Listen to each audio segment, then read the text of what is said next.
From the Watergate Building in Washington, this is Hotline TV. Now here are Hotline editors Chuck Todd and John Mercurio. Hi everyone, I'm John Mercurio. And I'm Reid Wilson. Welcome to Hotline TV. Chuck's still gone, so John's going to shed some light on some new polls making headlines out there. John, let's start with the new Mason-Dixon poll, the first survey out of Virginia after George Allen's Macaca incident. It's got Allen leading by just 4 points. There's a reason for Allen to worry, but how much? John, we got to do this one without our fake Larry Sabato, so have at it. I'll do my best, minus Larry Sabato. There is reason for George Allen to worry. I think that what the Jim Webb campaign really needed going into this was some sort of jumpstart, and this Macaca incident provided them with that jumpstart. It helps with Webb's fundraising, and this poll, this Mason-Dixon poll, I think it's just sort of adds fuel to the fire. It's got Allen's favorable ratings down. It's got his unfavorable ratings up, which is exactly what the Webb campaign has been telling us all along. The more people got to know about George Allen, the more they would like him.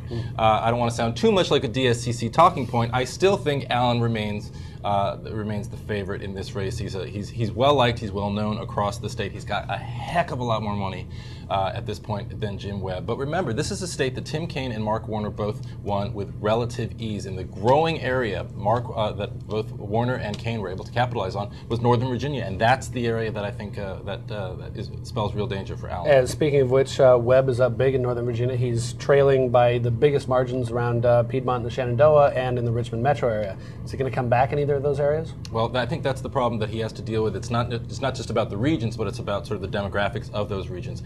African-American voters, the Macaca incident, I think, resonated as much with African-Americans as it did with a lot of other ethnicities. And I think that you're going to see the Webb campaign focusing a lot on Northern Virginia, focusing a lot on Richmond and the suburbs, trying to generate higher turnout among black voters coming into November. All right.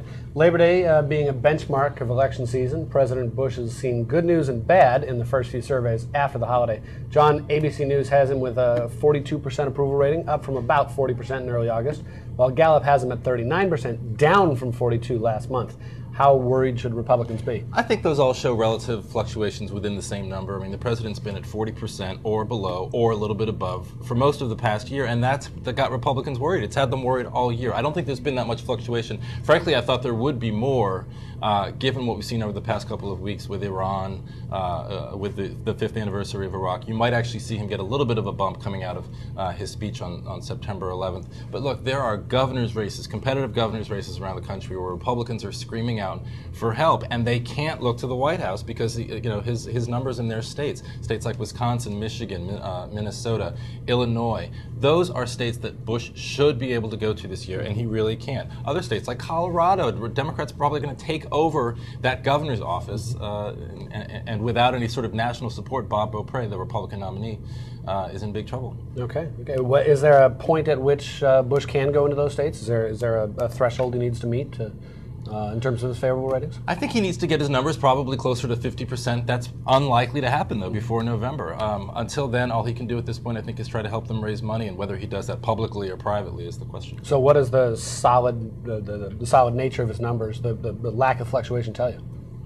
Well, it tells me for Republicans that they're sort of out there on their own, and that's what's sort of interesting heading into this election cycle. We're talking about the Senate and the governor's race, but I think the interesting field is going to be in the House. A lot of these vulnerable House members running for re-election are either sophomores or freshmen, sophomores, or third-term incumbents who have always run with George Bush at the top of the ticket. They've always been able to say, even if they're in a swing district, look, I'm a George Bush Republican.